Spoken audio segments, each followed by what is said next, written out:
Hello everyone, this is Nitpicking Nerd, and recently I've been rewatching the original Star Trek show. Most of it I saw years ago and I missed a lot of episodes. I kind of tried to watch them once in a while.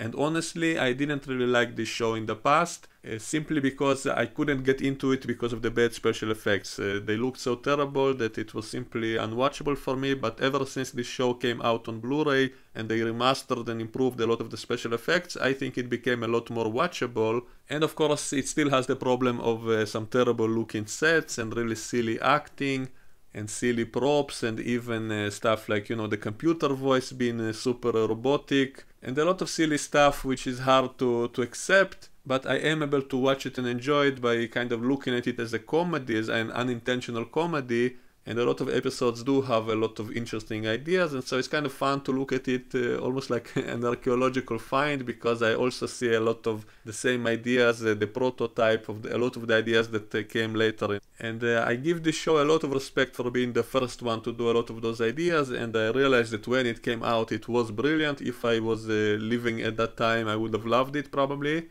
It probably was better than anything on TV at the time. But still, if I am to be totally objective, a lot of the episodes are pretty bad. Some of the episodes, by modern standards, are pretty terrible. So I only look at it because of the larger Star Trek universe, which I do love. And so I want to look at all these roots and to examine it as well. And that's why I watch it. And so not all the episodes are good. Some of the ideas are very good, but the execution of them is not so good. It was done much better in some of the later shows. So that's my general opinion on the show. However, some specific episodes are really good, even by today's standards, even brilliant, I would say. So I might do a few reviews on specific episodes which I do think are good even till this day. Episodes that I do recommend. And I just watched such an episode which I never saw before, and it's called A Taste of Armageddon, and I just had so much fun watching this episode. It really surprised me pleasantly, and if you didn't see it, I recommend that you see it first, because I'm going to spoil it, and it does have some surprises, and I thought this episode was very clever and very fun. And this episode even made me rethink my position on who is the best captain, because there's that argument, who is best, Picard or Kirk. And for me it was never even a competition. To me it was obvious that Picard is so much better, because Captain Kirk never really impressed me. He was just kind of okay. He was never shown to be really brilliant. He seemed kind of the stereotypical hero, so I was never really impressed by Captain Kirk. But after this episode I might have to rethink my position, because he did something in this episode which I never imagined seeing Picard doing, and it was just so cool and so funny and so awesome. And it also felt to me very fresh, because it was so different from the way that I usually see things being done on Star Trek. And the plot itself was also very interesting. It was kind of silly at first. I found it comedic, but in a good way. It really felt like an episode of the Orville. You know how the Orville is doing those episodes showing kind of a bizarre what-if scenario of some planet which is ruled by a kind of strange system which we find funny. But they really play around with that idea. That's something that used to be in a lot of science fiction shows in the past. A lot of Star Trek episodes, and also Stargate and Sliders and Twilight Zone. They always showed kind of a what-if scenario of some kind of different society, either another planet or a parallel universe or the near future in Twilight Zone. And they always showed us kind of a what-if and something very bizarre and strange and sometimes funny. And that was really fun to play around with, that idea of what if. It was always a great plot device. So in Star Trek and Stargate it was always on a different planet, which is sometimes very similar to our planet but different. In Sliders it was always a parallel universe of Earth, and in the Twilight Zone it was often kind of the near future, or sometimes just a what if, just as a fantasy idea. So that was always a fun formula for a TV series to play around with. And that's also what the Orville is doing in some of their episodes. For example, there was that episode about another planet, which is like our society today, in which everything is ruled by the upvote and downvote system. And in season 2 there was that episode about a planet which is ruled by astrology, that they decide everything according to astrological signs. And if you were born in the wrong month, they put you in a concentration camp. Which also I found very silly idea, but the way they played with it was interesting, and also it's often used as a metaphor to real problems in our real society. So they often show some kind of crazy idea, which is basically an exaggeration of something real in society.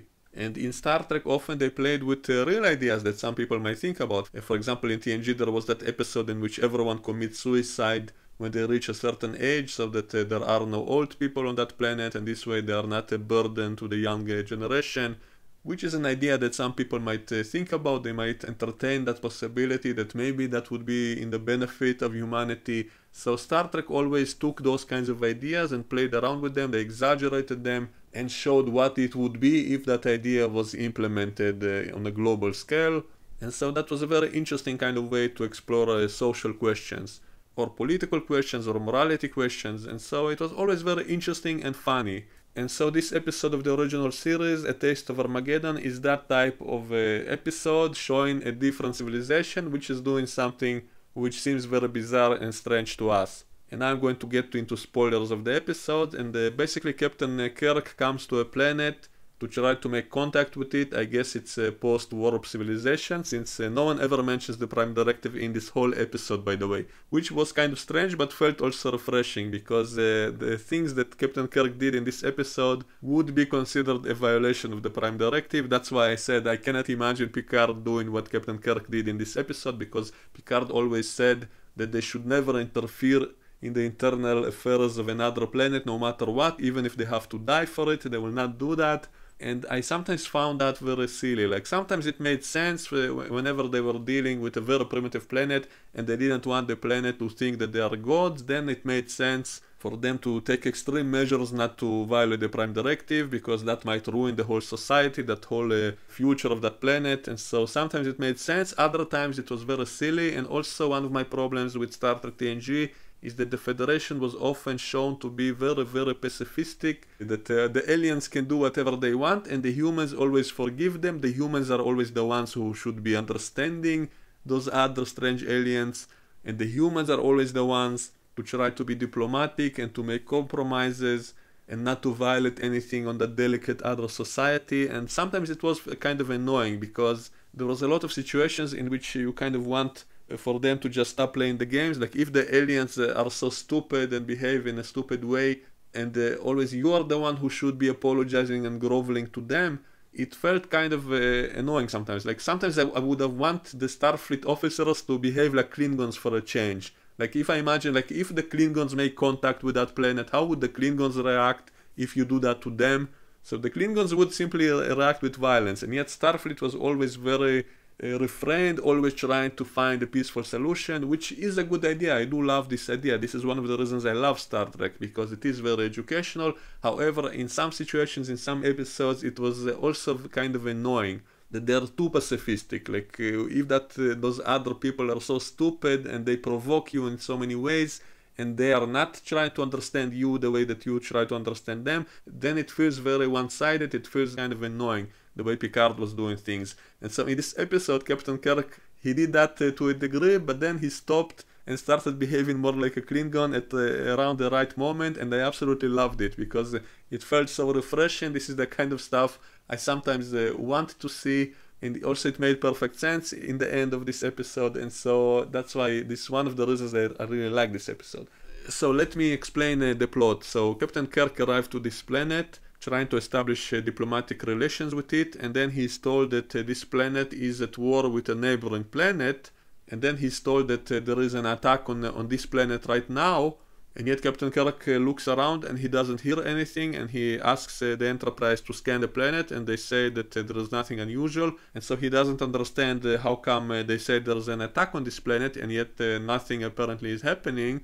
And then it turns out that this planet's war with the other planet is all done using computers. It's basically a virtual war in which they're only simulating their attacks against each other, and so no infrastructure gets damaged. However, the people who the computer says were killed in the attack should actually commit suicide. There are all kinds of suicide booths all over the planet, and the people who were reported to have died in the virtual war, they have to actually report to those stations and to commit suicide, and they show that the entire people are very disciplined, and so they all do it. And so they say that there was an attack on the city and that like 500,000 people died, and then those 500,000 people have to report to those suicide centers and to actually kill themselves. and they explain to Captain Kirk that this computer is doing all the simulations, and there is a similar computer on the other planet, and they are tied together, so the other planet knows everything that happens on this one, and that if they don't do it, then they will deteriorate back into a real war, which would also devastate all the cities and so on. And they also tell him that they've been doing it this way for 500 years. So this is a very clean, neat war in which no infrastructure gets damaged, and only the people die, basically. And the people are so extremely disciplined that no one resists this. And Captain Kirk tries to convince some woman not to do that, not to report to the suicide chamber, and yet she says she has to do that, and if anyone doesn't do it, it will cause chaos, that people will stop doing that, and then it will cause the planet to be in a real war, which would be much worse. And so the people kind of accept all of this, and are basically killing themselves, which obviously seems very strange. And this is the same kind of what if strange scenario which I mentioned was in a lot of science fiction shows, which is always fun to see. Kind of a strange society, and it was kind of too ridiculous to be taken seriously, but if you really think about it, that these people are aliens, they are not really humans, maybe for these aliens, maybe death doesn't really mean that much to them. Maybe they have totally different psychology, they have totally different history, they might be extremely disciplined, and that's why they don't question their authorities and all of that. So if you think of them as aliens, then it does make kind of more sense, even though they all look totally human. But this is the kind of idea that I think good science fiction should play around with, showing different kinds of aliens which are vastly different from humans, which have totally different psychology. And you know, if we talk about science fiction, then I do want to see aliens which are extremely different from humans. I guess we cannot really have a lot of physically different aliens, that would be too expensive for a TV show, so we cannot see a lot of exotic aliens, but maybe we can see aliens that look like humans but who have a vastly different psychology, which is also a very interesting idea to explore, because aliens should be different. So this is how I was able to accept this idea that these people behave so strangely for us, since these are aliens from a totally different civilization with a vastly different history, who might have different brains even, and so on. So that's why I can accept this as a kind of plausible idea.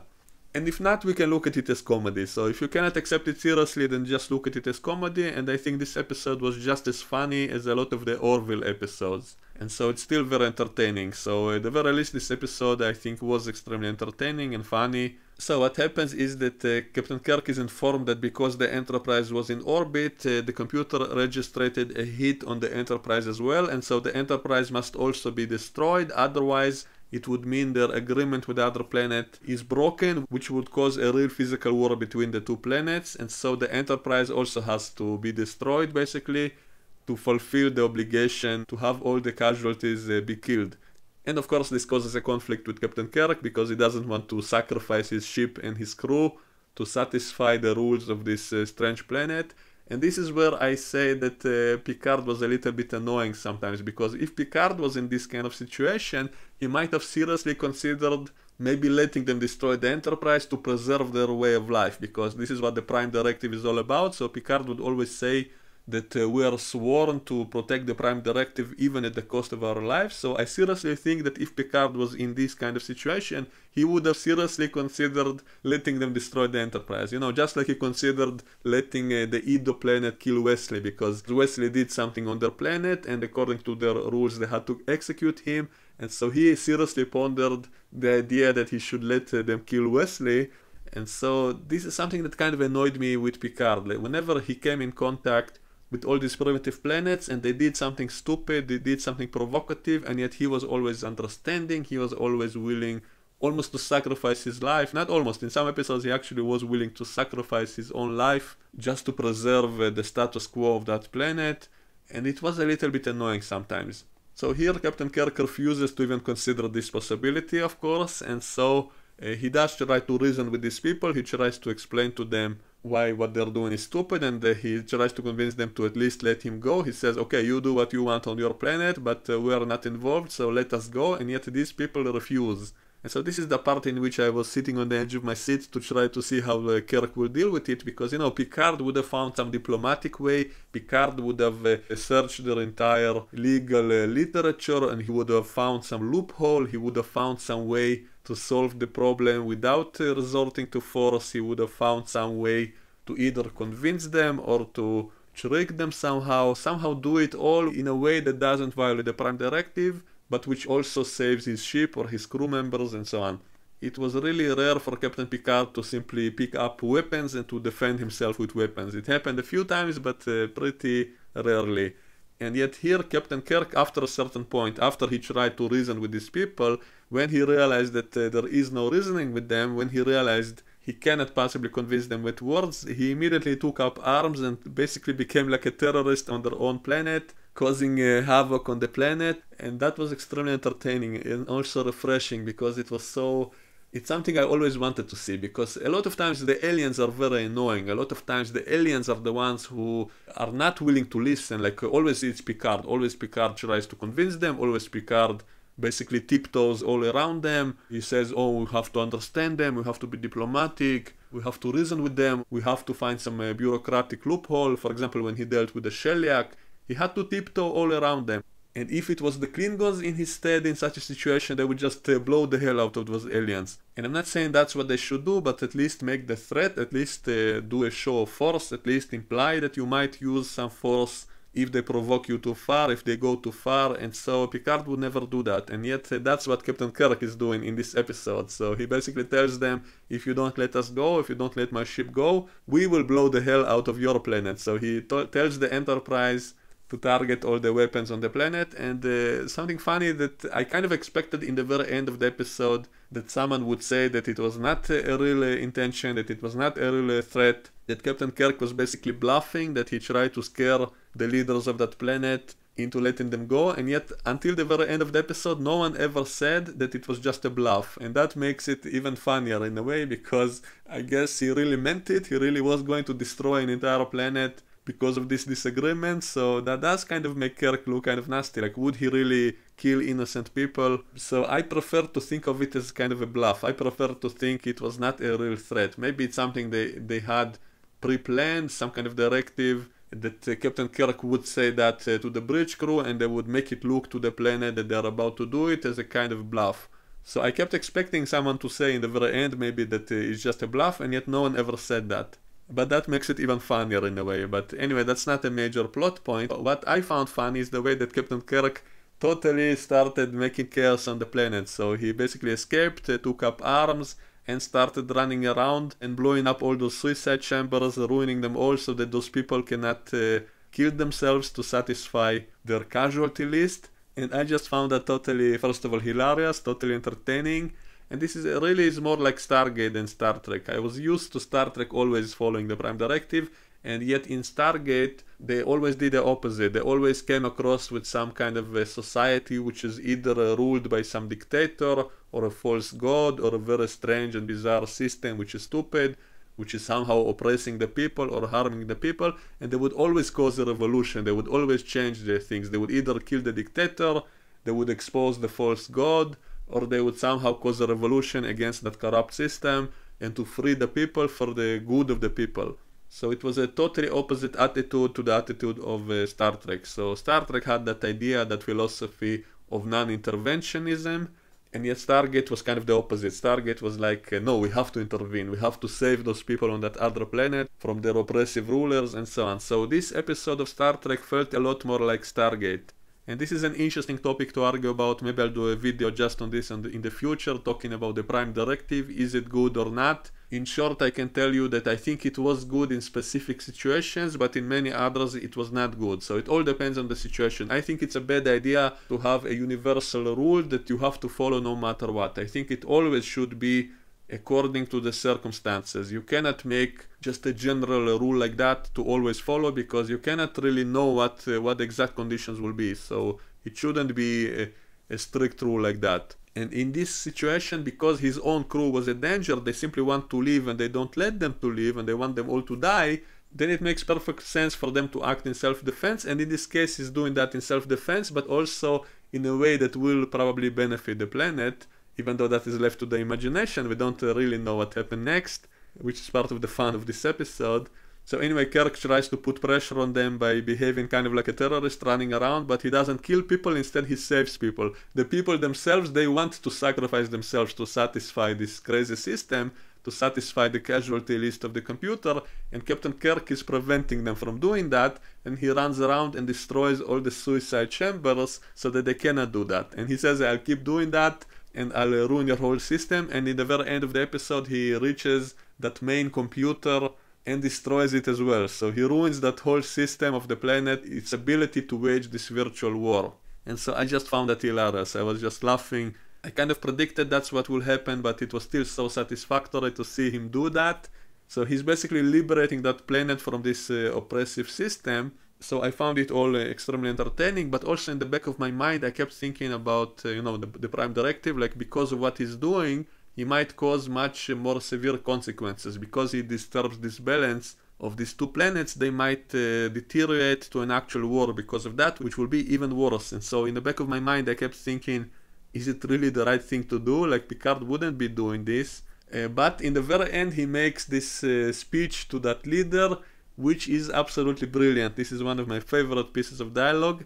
He basically tells that guy that for 500 years you've been waging this virtual war in which so many people have been dying, but because you made it all so clean, you made this whole war so sanitized, people don't see the suffering because they're basically being vaporized inside those chambers, and the chaos of the war is not visible, and so you got used to it, you got used to this kind of war, and because of that you never tried to stop it. And now that I, Kirk, destroyed all your computers and your suicide chambers, that other planet will see it as a violation and they will prepare to wage an actual war. And so now that you will have the threat of the actual war, maybe now you will try to actually find a way to prevent it, to actually stop the war, because it will no longer be sanitized. And so I think that was brilliant, and that made it all logical as well, because up until then you kind of consider that Captain Kirk is just acting out of impulse, out of emotions, not really thinking straight like Picard would have. But yet after this final speech, I think he actually did do the right thing by disturbing the system, because maybe now it will actually lead to peace, not to war. If they've been fighting it for 500 years this way and millions of people have been dying and they didn't do anything to stop it, maybe now that they're faced with a real war, maybe now they will stop it and they will achieve real peace, and then people will stop dying. And so in the end of the day, what Captain Kirk did, which was kind of out of self-defense mainly, but it also might help the planet. So this was a clear violation of the Prime Directive, but maybe in a good way. Maybe this is a situation in which it should be violated. And you cannot even blame Kirk for this, because he kind of got involved with it without his fault. I guess his only fault was that he kind of came to this planet uninvited, he came without invitation. And remember how Picard said in one episode that they always do surveillance before making contact, specifically to prevent problems like this, because you have to know who you're dealing with before you get involved with them. So you have to make some surveillance to know what type of people you're dealing with before you go to them. And yet Kirk jumped right into their planet with no invitation, so I guess he is at fault for that. But I guess it all worked out for the best because of what happened. He basically liberated the planet from this computer. However, the planet would still have the choice now if they want to wage an actual war or to try to prevent it. There was also a very funny subplot of this diplomat ambassador which they had on the ship, who kept pushing Kirk, trying to order him around, and at some point in the episode he came down to the planet to try to negotiate with these people. He was being overconfident, he was so sure he'll be able to reason with them, and yet the moment he arrived on the planet, they told him, you are on the casualty list, you have to be executed. And he realized that he has no one to talk with, and then Captain Kirk had to rescue him by force, basically. And so I found this very entertaining and refreshing, because all too often in Star Trek they always show you that you can solve any problem only with diplomacy, which I think is a very good message, but it's not always correct. Like in some situations, when the other side is not willing to cooperate, you sometimes have no choice but to use force for self-defense. And so this was one of those situations. And so seeing Kirk actually take up arms and fighting those people was kind of refreshingly fun. And also there's a whole bunch of scenes in which Kirk fights hand to hand with some of the guards on the planet, which was also very hilarious because it was so ridiculous and so kind of badly made.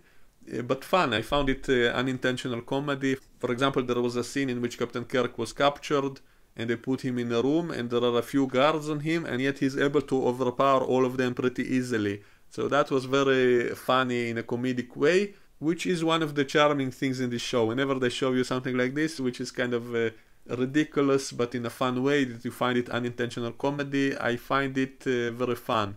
And in this case, I think we can suspend our disbelief because, again, we can remember that these are aliens, and so maybe their biology is different, so maybe Captain Kirk really is much stronger than them. Maybe the gravity on this planet is weaker, and so Kirk would be much stronger than any of the people on the planet. And also, if you consider their society, since they have not been waging a real war for centuries, everything is virtual, so maybe these guards really never fought hand to hand. They show that the entire population is extremely disciplined, no one ever resists going to the suicide chamber, and so presumably those guards never had to deal with any kind of physical resistance by anyone. Captain Kirk is the only real match they ever had for a physical confrontation, and so it does make sense, if you consider all of this, for Kirk to be able to overpower all of them so easily. And so even though it does look ridiculous, it's still acceptable, and if not, it's still funny. You can consider it as unintentional comedy.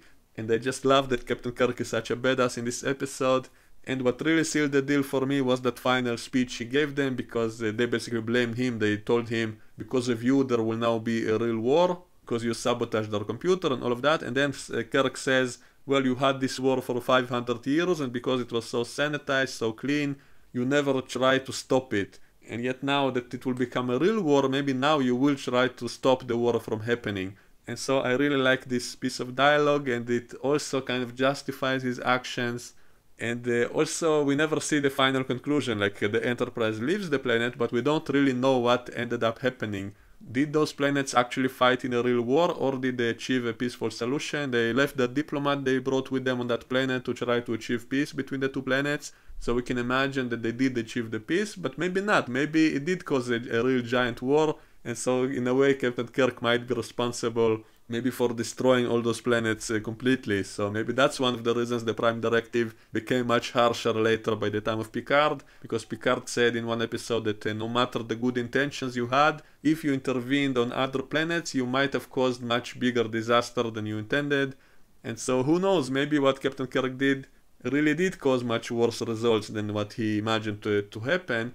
And this is one of the reasons the Prime Directive is an interesting topic to talk about, because, and I love it when they leave things ambiguous, that way we can imagine, we can debate about what happened next. And so I love these open endings, which are ambiguous and we don't know what really happened next. I guess the planet had that choice. And this is one of the things I always say, that I love it when, if and when Star Trek discusses political topics, they should always do it two-sided. If they discuss any kind of controversial topic, they should never give us a final answer on what ended up happening later.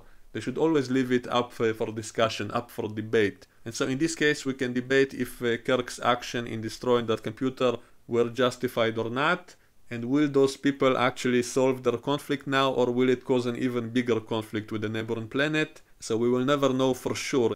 And this is one of the things that I like in this kind of endings, that we are able to discuss this topic without knowing the real final outcome. So I think I covered everything I wanted to say, so I found this one of the most entertaining episodes of the entire series so far.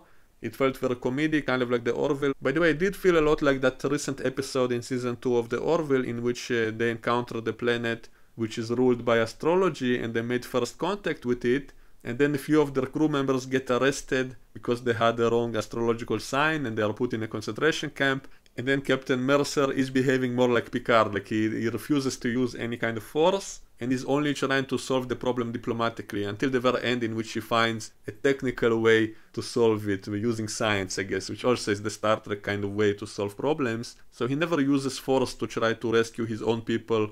So this is also a similar type of episode with that kind of situation, a strange society in which you are not allowed to intervene, and yet in the end, in self-defense, in protecting his own people, he also ends up kind of liberating those people from their own stupidity, by tricking them by creating that other star in the sky, and forcing them to change their views, and by doing that also liberating a whole bunch of people on the planet.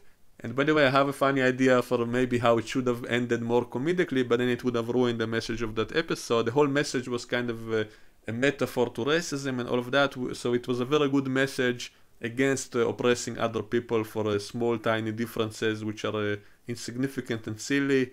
And so that was a very good message, and so liberating those people was a good thing. But I think it would have been so much more comedic if in the end of the episode they would have shown that those people that they released actually are more violent and actually are affected by that other astrological sign because they're aliens, so it can be possible for them, and then they would riot on the planet, and then they would cause chaos on the planet and kill people and so on. So that could have been such a funny ending to that episode, but of course it would have ruined the message of it, and so it's a good thing they didn't do that. Maybe I'll do that in a fan edit.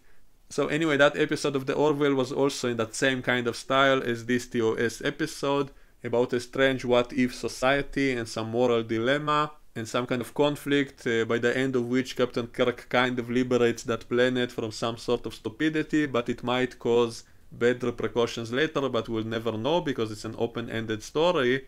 And also I found this episode just as comedic, just as funny as the Orville episodes, and that's why I consider this episode as one of the best and most entertaining episodes of the entire Star Trek show so far. Maybe I'll review some more funny episodes if I see them. If I have something to say about an episode and I want to analyze and discuss it, I might make more reviews of the original Star Trek. So let me know what you think about all of this in the comment section and we can discuss it. And I will see you all next time. Bye bye.